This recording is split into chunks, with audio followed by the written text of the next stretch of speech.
L'appel de l'inconnu. Le soleil déclinait lentement à l'horizon, peignant le ciel de teintes orangées et pourpres. Yara avançait à pas mesurés sur le sentier de terre battue, son cœur battant la chamade. Devant elle, une silhouette inquiétante se dessinait, une vieille bâtisse à moitié en ruine, mangée par la végétation sauvage. Des lianes s'étaient enroulées autour des poteaux, des morceaux de tôle branlants couinaient sous l'effet du vent. « Ce ne peut pas être ici !» pensa-t-elle, son instinct lui criant de faire demi-tour. L'endroit semblait abandonné depuis des années. Pas une lumière, pas un bruit, rien qu'un silence pesant, presque surnaturel. Pourtant, quelque chose retint son attention. Là, sous un auvent délabré, une vieille caisse de fruits. Son souffle se coupa. Elle connaissait cette caisse, c'était celle de Mama Asha. Soudain, le doute laissa place à l'inquiétude. « Asha » appela-t-elle d'une voix tremblante. Aucune réponse. Elle avança prudemment, ses sandales soulevant la poussière fine. Le sol était parsemé de feuilles mortes, témoin d'un long abandon. Elle réessaya. « Mama Asha, c'est moi, Yara. » Toujours rien. Alors qu'elle allait se détourner, un son faible lui parvint, presque un murmure, venu de l'arrière de la maison. Un frisson lui parcourut l'échine. Elle suivit le bruit, dépassant un mur fissuré, jusqu'à atteindre une cour encombrée de paniers vides, de pots cassés et de tissus en lambeaux. Au centre, sur un tabouret de bois usé, une silhouette voûtée, vêtue de haillons, était assise. C'était Mama Asha. Mais Yara eut du mal à la reconnaître. Mama Asha était bien connue sur le marché. Chaque jour, elle s'asseyait à son stand, ses fruits devant elle, et lançait ses offres d'une voix forte et pleine d'espoir. « Mes oranges sont sucrées comme du miel. Venez goûter, vous ne le regretterez pas. » Mais la réalité était bien plus cruelle. Les clients l'évitaient. Pourquoi? À cause de son apparence négligée. Ses cheveux formaient un nid emmêlé. Son tablier était taché de sueur et de terre, et une odeur âcre l'entourait constamment. Les rumeurs allaient bon train. Elle ne se lave jamais. Elle mâche du cola toute la journée. Ses dents sont noires. Même ses fruits sentent mauvais. Qui voudrait acheter chez elle? Et ainsi, chaque jour, Mama Asha luttait pour vendre ne serait-ce qu'une poignée d'oranges. Un soir, alors qu'elle emballait ses invendus, elle surprit une main voleuse, tentant de s'emparer de quelques fruits. Elle attrapa fermement le poignet de l'intrus. C'était une jeune femme maigre au regard affamé et effrayé. « S'il vous plaît, ne me frappez pas, je n'ai pas mangé depuis 3 jours. » Un long silence s'installa.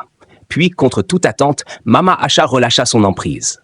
Elle soupira, ramassa un sac et le remplit de fruits avant de le tendre à la voleuse. « Tiens, mais ne vole plus jamais. » La jeune femme hésita, puis prit le sac les larmes aux yeux et disparut dans la nuit. Le lendemain matin, Mama Asha arriva à son stand comme à son habitude. Mais quelque chose d'étrange la fit s'arrêter net. Son étal était propre, le sol balayé, les paniers soigneusement rangés. Elle fronça les sourcils. Personne ne nettoyait jamais pour elle. Puis, elle aperçut une silhouette tapie dans l'ombre d'une charrette. C'était la même jeune femme que la veille. « C'est toi qui as fait ça ?» demanda Mama Asha. La jeune femme baissa la tête gênée. « Je voulais te remercier pour hier, alors j'ai nettoyé. » Mama Asha resta figée. Elle n'était plus habituée aux gestes de gentillesse. « Tu n'avais pas à faire ça. » « Je voulais. » Et sans un mot de plus, la jeune femme disparut à nouveau. Mais le lendemain, le miracle se répéta. Jour après jour, Mama Asha retrouvait son étal impeccable. Un matin, elle brisa enfin le silence. « Quel est ton nom? Quel est ton nom? » Yara. Ainsi naquit une amitié improbable entre une vieille vendeuse méprisée et une jeune femme sans abri. Mais un matin, quelque chose changea. Mama Asha ne vint pas au marché. Yara l'attendit. Une journée, puis 2. L'inquiétude grandit en elle. Suivant les indications des autres vendeuses, elle se rendit chez Mama Asha. Le cœur battant, elle découvrit une maison en ruine, rongée par le temps et l'abandon. Puis, elle vit Mama Asha assise dans un coin, un regard vide dans le lointain. « Mama Asha ?» La vieille femme tourna lentement la tête. « Yara, que fais-tu ici? »« Tu n'es pas venue au marché. Je me suis inquiétée. » Mama Asha sourit tristement. « Je ne m'appelle pas vraiment Asha. » Yara cligna des yeux. « Alors, comment t'appelles-tu, Unica ?» Yara sentit un frisson la parcourir. « Mais alors, pourquoi tout le monde t'appelle Mama Asha ?» Unica soupira. Parce que j'ai élevé ma petite sœur Naya après que nos parents étaient tués. J'étais une enfant, mais j'ai dû devenir une mère pour elle. Yara sentit son cœur se serrer. Et Naya? Et... Unica baissa les yeux. Elle est partie depuis 3 ans. Elle m'avait promis qu'elle reviendrait me chercher. Yara comprit.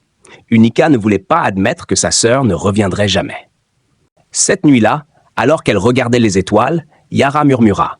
« Et si on partait ensemble ?» Unica se tourna lentement vers elle. « Où ? Là où on pourra recommencer. » Unica réfléchit un long moment. Puis, pour la première fois depuis des années, elle sourit sincèrement. « D'accord. » Ainsi, elles partirent main dans la main, prêtes à écrire une nouvelle histoire. Car parfois, la vraie famille n'est pas celle dans laquelle on est, mais celle que l'on choisit.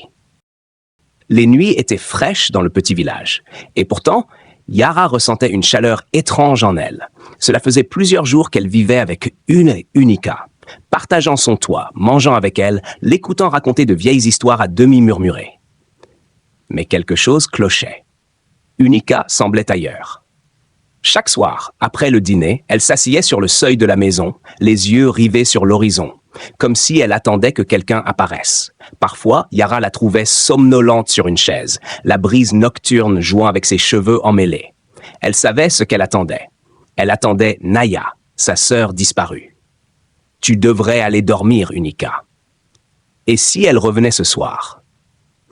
murmurait-elle en guise de réponse. Cela fendait le cœur de Yara. Elle aussi avait espéré un jour que sa mère viendrait la chercher après l'avoir chassée de la maison. Elle aussi avait attendu, pleuré en silence. Mais elle avait fini par comprendre. « Peut-être qu'il est temps d'avancer, » dit-elle doucement un soir. Unica haussa les épaules. « Facile à dire. Mais comment fait-on ça ?» Yara prit une décision. Un matin, alors que le soleil projetait ses premiers rayons dorés sur le toit de leur petite maison, elle réveilla Unica avec un sourire déterminé. « Aujourd'hui, nous allons travailler. » Unica cligna des yeux. « Travailler où ?»« Au marché, comme avant. Mais cette fois, tu ne seras pas seule. » Unica la regarda avec scepticisme. « Personne n'achète mes fruits, Yara. Tu le sais bien. » Mais Yara ne se laissa pas démonter. « On va changer ça. » Elle l'attrapa par la main et l'entraîna vers la rivière voisine. « Tu prends un bain. » Unica recula instinctivement. « Pourquoi est-ce important ? Je vends des fruits, pas des parfums. » Unica, les gens ne veulent pas seulement acheter des fruits. Ils achètent aussi une impression. Si tu veux qu'ils te fassent confiance, tu dois leur montrer que tu prends soin de ce que tu vends.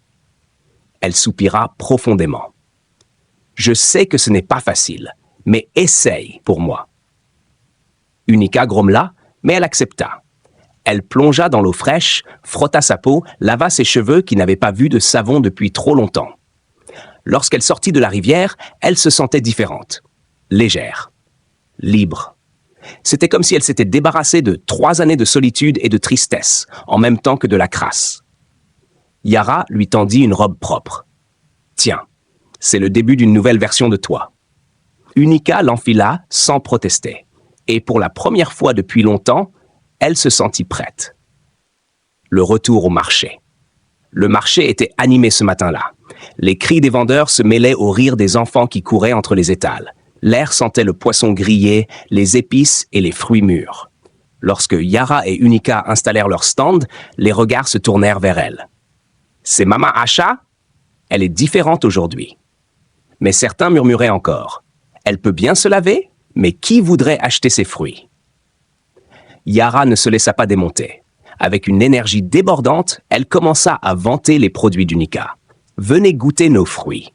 Frais, sucrés, meilleurs que jamais. » Les premiers clients furent hésitants, mais Yara souriait, plaisantait, offrait des échantillons gratuits. Et lentement, ils commencèrent à acheter. Unica regardait la scène, émerveillée. Elle réalisait que ce n'était pas seulement une question d'apparence, mais d'attitude, de confiance. Ce jour-là, elles vendirent plus de fruits qu'Unica ne l'avait fait depuis des années.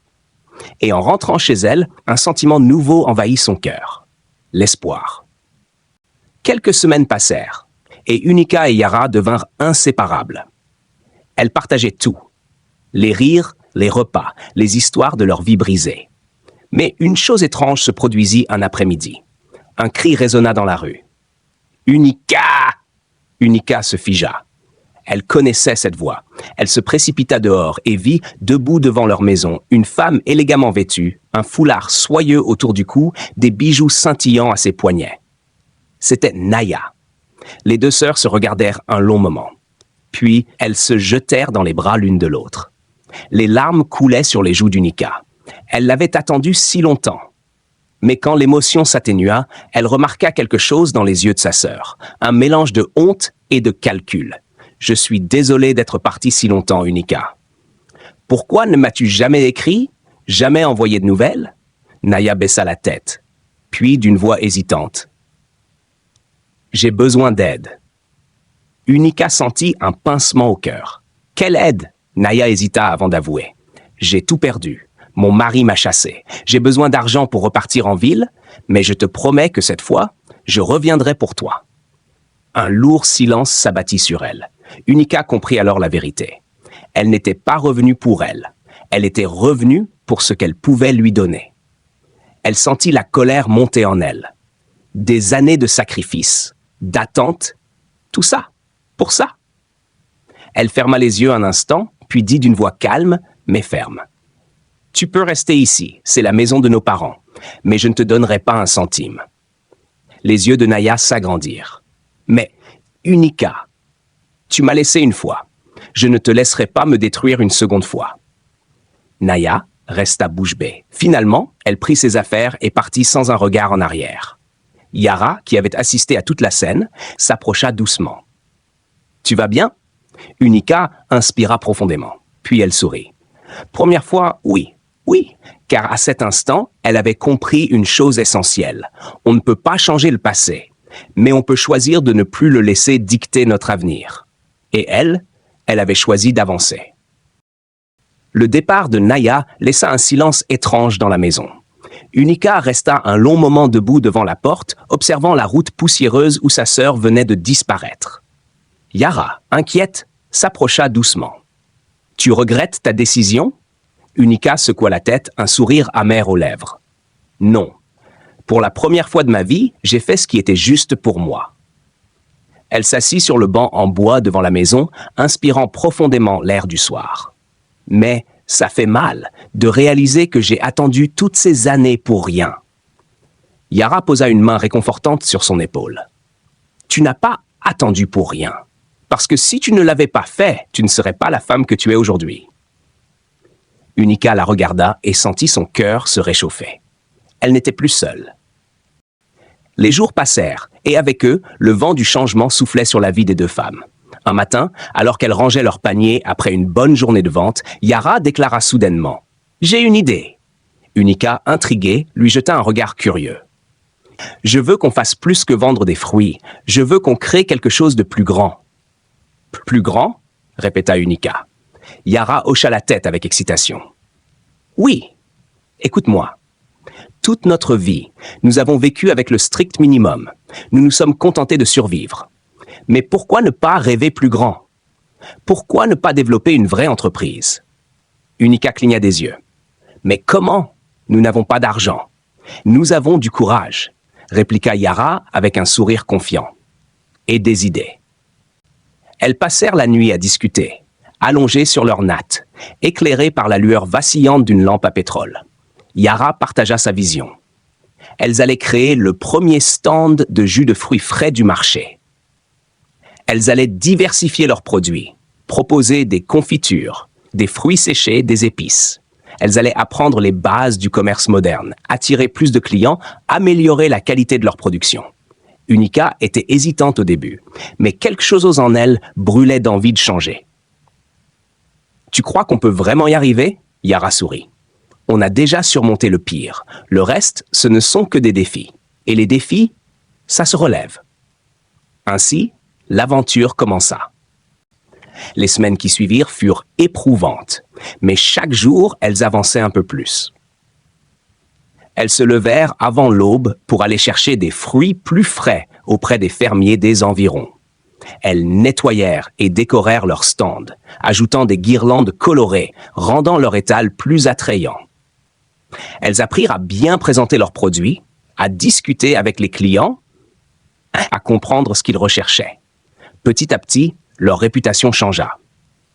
On ne disait plus « Mama Asha l'a négligé ». On disait maintenant « As-tu goûté le jus d'Unica et Yara? Il est délicieux ». Leur succès était modeste, mais il était réel. Elles gagnèrent assez d'argent pour acheter des tenues neuves, améliorer leur maison et même économiser pour un projet plus ambitieux. Un soir, alors qu'elles comptaient leurs gains de la journée, Unica soupira en regardant l'horizon. « Et si on quittait le village ?» Yara releva la tête, surprise. « Tu veux partir ?» Unica hocha la tête. « Oui, j'ai toujours rêvé de voir la grande ville. Je voulais y aller avec Naya, mais peut-être que... » Elle hésita. « Peut-être que c'est toi ma vraie famille, Yara. » Les larmes montèrent aux yeux de la jeune femme. « Alors allons-y ensemble !» Elles scellaient leur décision cette nuit-là.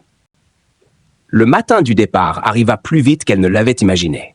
Elles se tenaient devant leur petite maison, un baluchon sur l'épaule, un cœur battant de 1000 espoirs. Unica prit une dernière inspiration, puis tourna les talons, prête à embrasser son destin. Yara lui prit la main. Elles marchèrent ensemble vers un avenir inconnu, mais empli de promesses. Elles ne savaient pas exactement ce qui les attendait en ville, mais elles savaient qu'elles seraient ensemble. Et parfois, c'est tout ce dont on a besoin pour réussir. La naissance d'un rêve. La ville était grande, bruyante et pleine de promesses. Lorsqu'Unica et Yara descendirent du car poussiéreux qui les avait amenés du village, elles sentirent immédiatement l'effervescence de cet endroit inconnu. Les rues étaient bondées, les vendeurs criaient leurs marchandises, les voitures klaxonnaient dans un désordre organisé. « Bienvenue dans notre nouvelle vie », souffla Yara, émerveillée. Unica hocha la tête, serrant plus fort son baluchon contre elle. Elles avaient économisé chaque centime, planifié chaque détail, mais la réalité les frappait maintenant de plein fouet. Tout était à faire. Leur premier objectif était de trouver où dormir. Grâce à l'argent économisé, elles louèrent une petite pièce dans un quartier populaire. L'endroit était modeste, mais c'était un toit, un nouveau départ. Puis, le lendemain, elles partirent en quête d'un endroit pour vendre leurs produits. Elles trouvèrent un marché animé où des centaines de personnes passaient chaque jour, mais obtenir une place n'était pas simple. Elles devaient convaincre le responsable du marché. Elles se présentèrent devant Madame Nadia, une femme imposante qui gérait les emplacements avec une poigne de fer. « Vous venez du village ?» demanda-t-elle, plissant les yeux. « Oui, madame. Nous voulons vendre du jus de fruits frais et des produits naturels, » expliqua Yara avec enthousiasme. La femme croisa les bras. « Tout le monde vend déjà ça ici. Qu'avez-vous de différent ?» Unica et Yara échangèrent un regard complice. Puis, avec confiance, Yara sortit une bouteille de leur jus spécial, préparé avec des fruits cueillis à la main et une recette unique. Madame Nadia en prit une gorgée. Ses yeux s'illuminèrent. « C'est délicieux !» s'exclama-t-elle. Unica sourit timidement. « Nos produits sont 100% naturels. Nous faisons tout nous-mêmes, du pressage des fruits à la mise en bouteille. » Madame Nadia réfléchit un instant, puis haussa les épaules. « D'accord, je vais vous donner une chance. Une petite place au début. Si ça marche, vous pourrez rester. » Elles avaient réussi leur premier défi. Les premiers jours furent intenses. Elles se levaient avant l'aube pour préparer leur jus, le filtrer avec soin et l'embouteiller dans des flacons propres. Puis elles passaient la journée entière à convaincre les passants d'acheter. Certaines personnes étaient sceptiques au début, pensant qu'il s'agissait d'un simple stand comme les autres. D'autres acceptaient de goûter et repartaient avec plusieurs bouteilles. Le bouche à oreille commença à faire son effet. Très vite, leur stand devint le plus populaire du marché. Elles commencèrent à gagner de l'argent plus qu'elles ne l'avaient jamais imaginé. Puis, un jour, un journaliste local vint au marché pour couvrir un reportage sur les petits entrepreneurs. Séduit par leur histoire, il leur posa des questions, goûta leur jus et écrivit un article sur elles, intitulé « 2 femmes parties de rien révolutionnent le marché du jus naturel ». L'article attira l'attention de grossistes, de clients fidèles et même de restaurants. Un matin, elles reçurent un appel inattendu. Bonjour, nous sommes un grand supermarché et nous aimerions discuter d'un partenariat avec vous. Yara et Unica se regardèrent, les yeux pleins d'émotion. Elles avaient réussi, de la rue à l'entreprise. Grâce à leur succès, elles ouvrirent leur propre boutique de jus naturels et de produits artisanaux. Elles engagèrent d'autres femmes du village, leur offrant du travail et une formation. Leur entreprise grandit. Elles commencèrent à exporter leurs produits vers d'autres villes. Un jour, alors qu'Unica observait leur boutique animée, elle se tourna vers Yara et murmura « Tu avais raison, Yara. Il fallait rêver plus grand. » Yara lui sourit. « Et on n'a pas fini. Ce n'est que le début. » Elles se prirent dans les bras, sachant que leur histoire était désormais celle de toutes celles et ceux qui avaient un rêve, mais avaient peur d'y croire. Des années plus tard, leur entreprise devint une marque nationale. Elles avaient des dizaines d'employés, un réseau de distribution et même une chaîne YouTube où elles partageaient leur parcours et donnaient des conseils aux jeunes entrepreneurs. Et un jour, alors qu'elles animaient une conférence devant une foule de jeunes inspirés par leur parcours, Yara regarda Unica et dit « Tu te souviens du jour où on a quitté le village ?» Unica sourit. « Je me souviens surtout du jour où on a décidé de ne plus survivre, mais de vivre vraiment. » Et sous les applaudissements du public, elle savait que leur voyage n'était pas seulement le leur. C'était celui de toutes celles et ceux qui osaient croire en leurs rêves. Un message d'espoir pour toi. L'histoire d'Unica et Yara nous enseigne une chose importante. Peu importe ton passé, tu peux toujours réécrire ton avenir. Tout commence par une décision, celle de croire en toi. Tu as un rêve? N'attends pas que quelqu'un vienne te sauver. Lance-toi, fais le premier pas. Partage cette histoire avec tes proches pour les inspirer. Et surtout, ne pars pas sans t'abonner à notre chaîne YouTube, Les Trésors d'Afrique. Clique sur le lien ci-dessous et découvre d'autres récits inspirants qui célèbrent la force, la résilience et la beauté des histoires africaines. Lien vers la chaîne YouTube Les Trésors d'Afrique. Que penses-tu de l'histoire d'Unica et Yara? As-tu déjà rêvé de créer quelque chose de grand malgré les obstacles? Raconte-nous ton expérience en commentaire, nous avons hâte de te lire. Merci et à bientôt pour une nouvelle histoire inspirante.